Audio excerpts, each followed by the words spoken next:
안녕하세요. 다정한 라디오의 마인드입니다. 오늘은 체념과 내맡김의 차이에 대해서 이야기해 보려고 합니다.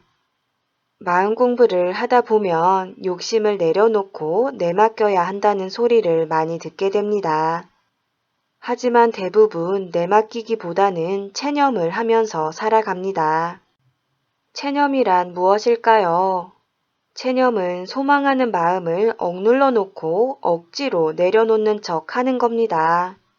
기대를 걸었다가 나중에 실망하느니 애초부터 내 소망이 이루어지지 않아도 괜찮은 사람처럼 연기하죠. 예를 들어 부자가 되고 싶으면서도 나는 평범하게 사는 게 좋아. 대기업 회장들을 보면 불행하게 삶을 마감한 경우도 많잖아.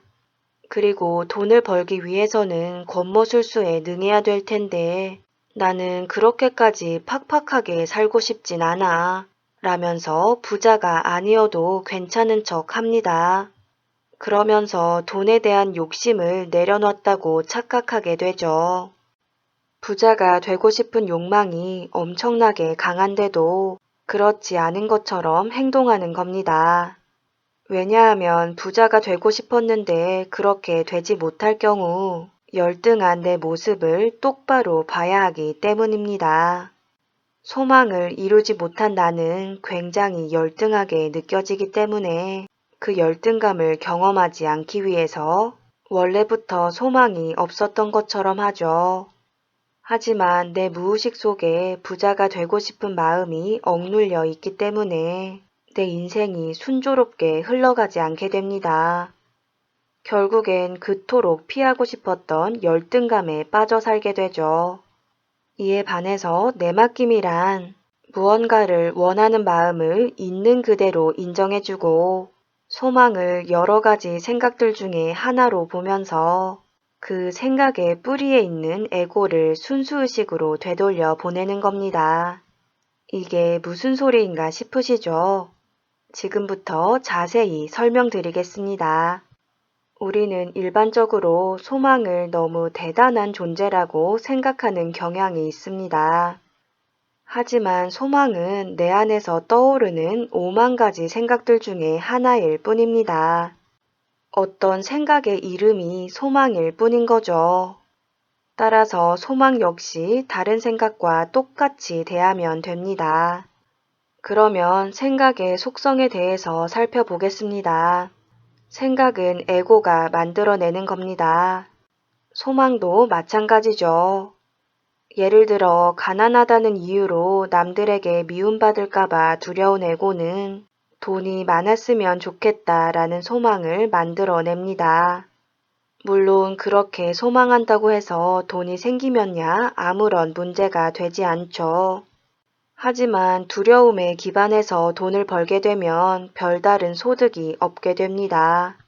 왜냐하면 그 에고의 궁극적인 목적은 돈을 버는 게 아니라 미움을 받지 않는 것에 있기 때문에 돈을 벌 수 있는 기회가 와도 그것을 선택할 경우 미움받을 가능성이 높으면 자신도 모르게 그 기회를 붙잡지 않기 때문이죠.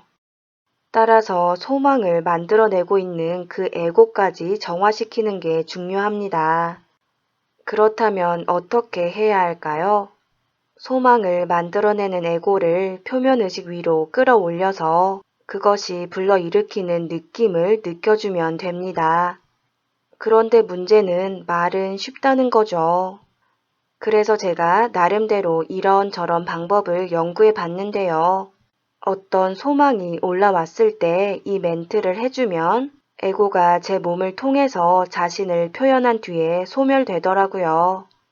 그 멘트는 바로 너도 자유로워지고 싶어서 나를 찾아왔구나 입니다. 소망이 올라오면 온몸에 긴장을 풀고 그 소망을 향해서 이 멘트를 해주세요. 그러면 자연스럽게 관찰자가 되고 그 생각과 거리를 두게 됩니다. 그 생각을 억누르거나 그 생각에 집착하는 게 아니라 하나의 독립된 존재로 인정해 준 거죠. 이것은 곧 그 생각을 만들어낸 에고도 나와 독립된 존재로 인정해 준 겁니다. 내가 만든 작품이 세상에 인정을 받았으면 나도 인정을 받았다고 생각하는 것과 같은 맥락입니다. 그렇게 에고를 인정해주면 에고는 내 몸을 통해서 자신이 풀어내고 싶은 느낌들을 표현하기 시작합니다. 우리는 그냥 그 느낌들을 있는 그대로 느껴주면 됩니다. 이런 과정을 반복하다 보면 처음에는 강렬하게 느껴지던 느낌들이 점차적으로 약화됩니다. 그와 동시에 에고가 만들어내던 소망도 점점 희미해지죠. 에고가 순수의식으로 돌아갔으니까요. 이것이 바로 내맡김입니다.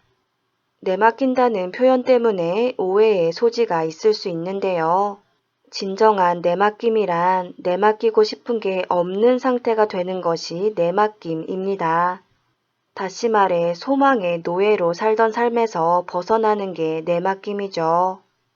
일반적으로 우리는 소망이 우리의 인생을 설레고 희망차게 만들어준다고 생각하는데요. 실제로는 일종의 감옥과 같습니다. 그 소망이 이루어지지 않으면 나는 실패한 사람 또는 불행한 사람이 되기 때문에 그 소망에 끌려다니게 되죠.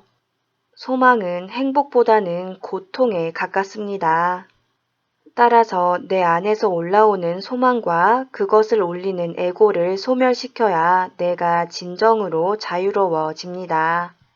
그렇게 소망과 에고를 한 세트로 묶어서 정화시키고 나면 내 마음은 텅 비어버리고 더 이상 바라는 게 없게 됩니다. 그러면 너무 수동적으로 살게 되는 거 아닌가 라는 생각이 드실 텐데요. 소망이 내 삶의 주인이 되면 나는 절대로 능동적으로 살 수가 없습니다. 바라는 게 많은 사람은 약자일 수밖에 없거든요. 소망이 이루어지지 않을까봐 평생을 벌벌 떨면서 사는 사람이 강자가 될 수는 없는 거죠. 바라는 내가 사라져야 하는 내가 모습을 드러내고 내가 무엇을 하는 존재여야 비로소 능동적으로 살 수 있습니다. 그리고 무엇을 해야 하는지는 마음이 정화되면 자연스럽게 알게 됩니다. 오늘의 이야기는 여기까지입니다. 지금까지 모두가 마음대로 살아가는 세상을 꿈꾸는 마인디였습니다.